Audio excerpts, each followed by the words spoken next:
Hey there, I'm Michael Anderson, just your average 40-year-old history teacher living the suburban dream in Boston with my wife, Lisa, and our son, Ethan.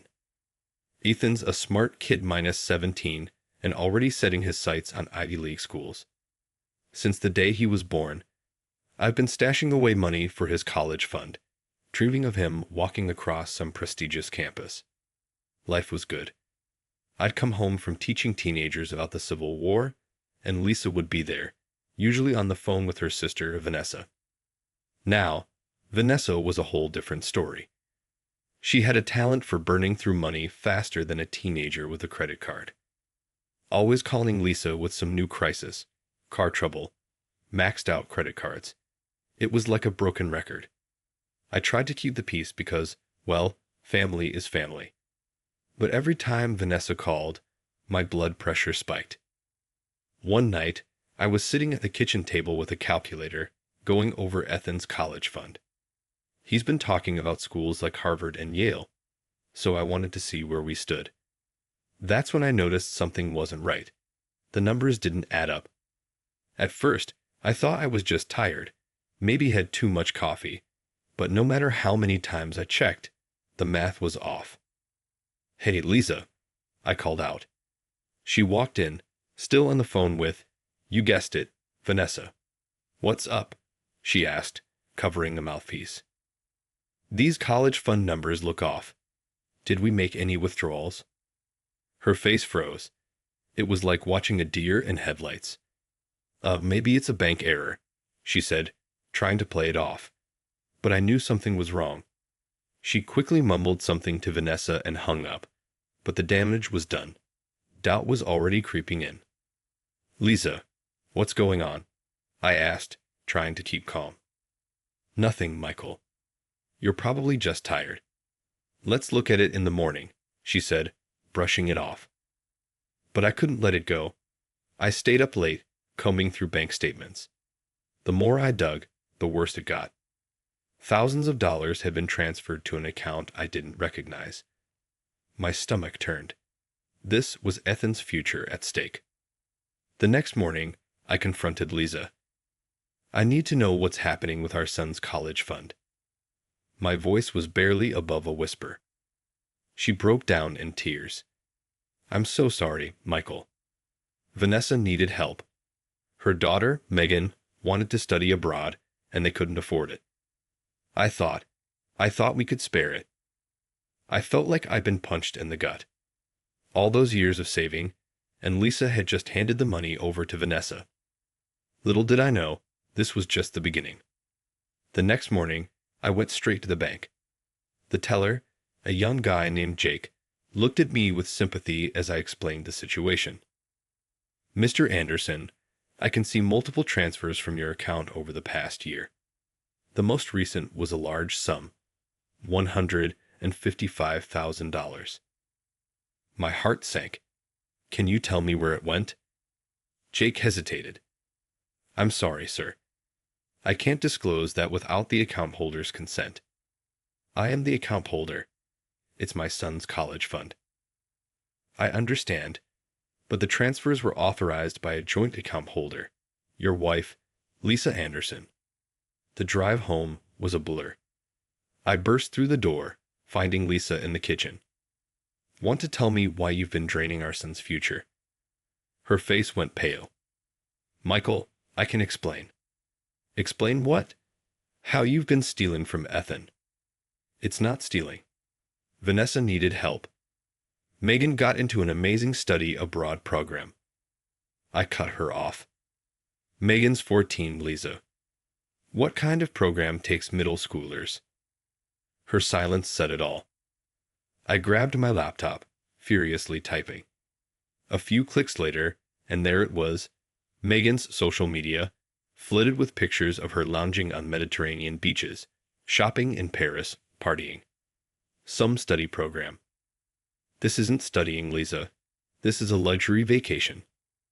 Lisa broke down. Vanessa was in trouble. She said if Megan didn't get this opportunity, she'd fall into the wrong crowd. I was just trying to help. "And what about our family? What about Ethan's dreams?" Just then, Ethan walked in. Dad? Mom? What's going on?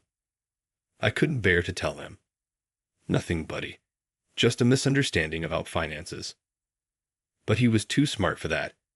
He looked between us, sensing the tension. Is this about my college fund? Lisa rushed to reassure him. Don't worry, sweetie. Everything's fine. But I couldn't keep the truth in any longer.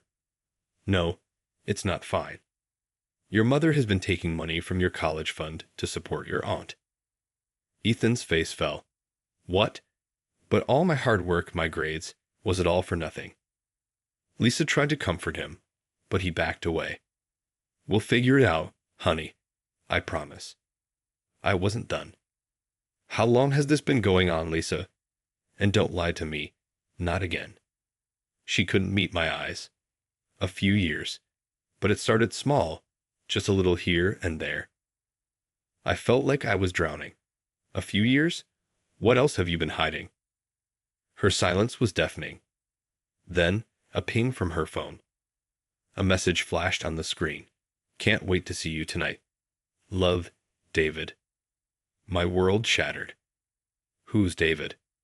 Lisa's face crumpled. He's just a colleague. But I knew everything. The late nights at the office, the secret phone calls, the sudden attention to her appearance.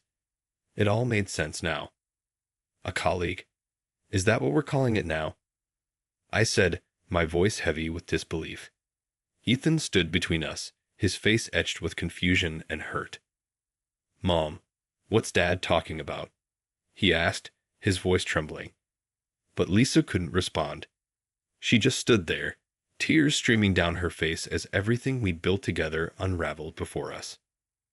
I turned to Ethan, my heart breaking for him. Pack a bag, son. We're going to stay at Uncle Rob's for a while. As we walk out the door, I could hear Lisa's muffled sobs. But I couldn't bring myself to look back. The woman I thought I knew, the life I thought we had, it was all a lie. Now I had to figure out how to pick up the pieces and salvage a future for my son. The next few weeks were a whirlwind. Ethan and I crashed at my brother Rob's place while I tried to clear my head. One morning, over a cup of Rob's terrible coffee, he gave me a reality check. Mike, you can't just sit here stewing. You need a game plan. He was right. I called up my old college buddy Steve, who'd become a hotshot divorce lawyer. Michael, buddy, I'm so sorry you're going through this. Let's meet and talk strategy. In Steve's office, surrounded by law books and the faint smell of leather, I laid everything out on the table. So what's our move? I asked, feeling completely lost. Steve leaned forward, his eyes sharp. We document everything. Every transfer, every lie, every indiscretion. We build an airtight case. As we talked, my phone buzzed. Lisa again. I hit ignore. You need to think about Ethan's future, Steve continued. Have you considered relocating? That sparked an idea. I reached out to my old mentor, Dr. Harrison, now the headmaster at Westridge Academy in Seattle. Michael, my boy, it's been too long. He said warmly when I called. A position, you say? Well, as luck would have it. Things were falling into place, but I couldn't shake the anger. Vanessa's scam had to be exposed. So I made an anonymous tip to the Department of Education about her fraudulent study abroad program. Back at Rob's, Ethan was struggling. Dad, why can't we just go home? Maybe if we talk to Mom.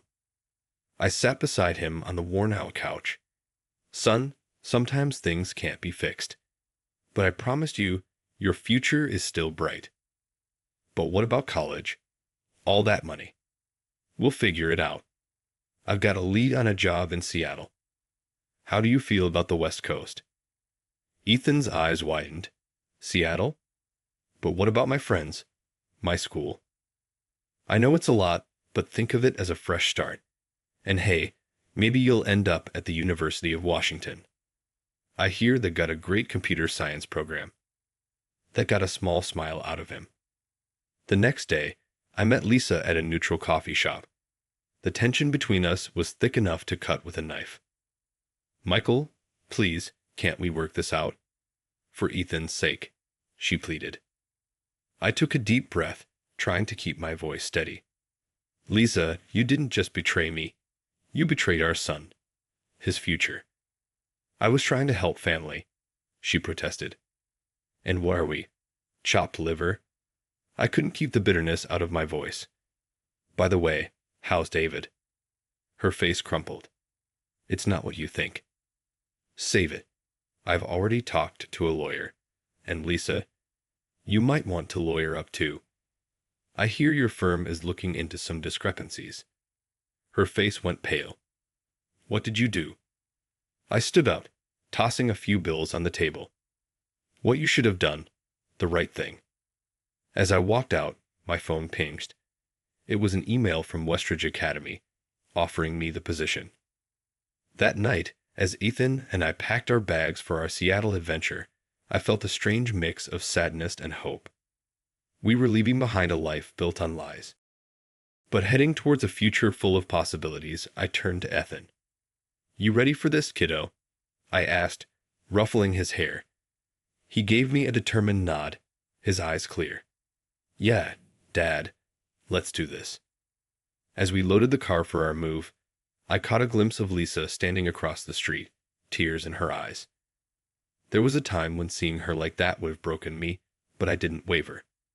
The road ahead was long, but for the first time in weeks, I felt like we were on the right path. The day I served Lisa with divorce papers felt surreal. She sat at the kitchen table, her face crumpling as she read through the documents, realization dawning on her. Michael, please. We can work this out, she pleaded, desperation in her voice. I shook my head. It's too late, Lisa. The trust is gone. As I turned to leave, her voice stopped me. What about Ethan? He needs his mother. He needs honesty and stability, something you couldn't give him. The next few months were chaotic. Lisa's law firm launched an investigation into her finances, uncovering years of misconduct. One day, her former colleague, Tom, called me. Mike, I don't know how to say this, but Lisa's been disbarred. There might be criminal charges. I felt a mix of vindication and sadness. Thanks for letting me know, Tom. Meanwhile, Vanessa's fraudulent study abroad scheme exploded into a public scandal. Her face was plastered across news outlets. One evening, I overheard Ethan talking to his cousin Megan. I'm so sorry, Megan. I had no idea, Ethan said, his voice soft. It's not your fault. Are you okay? Megan's voice cracked over the line. Ethan looked at me, his eyes full of confusion. I pulled him into a hug. Sometimes, kid, the people we love make big mistakes. But we'll get through this. Our move to Seattle was a breath of fresh air. Westridge Academy welcomed me warmly, and Dr. Harrison introduced me to the faculty. Everyone, please welcome Michael Anderson, our new American history teacher. Michael, care to say a few words? I cleared my throat, smiling. I'm honored to be here. Looking forward to shaping young minds and maybe learning a thing or two myself. Ethan thrived in his new school. One afternoon, he ran into our apartment, waving a letter in his hand. Dad, I got in. Full ride to UO. I grabbed him in a bear hug, my heart swelling with pride. I knew you could do it, son. That night, as we celebrated, I couldn't help but reflect on our journey, the betrayal, the pain, but also the strength we'd found. Months later, Rob called with news. Mike, you might want to sit down for this. Lisa's facing jail time. The embezzlement charges. It's not looking good. I sighed, feeling a complex mix of emotions. Thanks for letting me know, Rob. How's she holding up? Not great.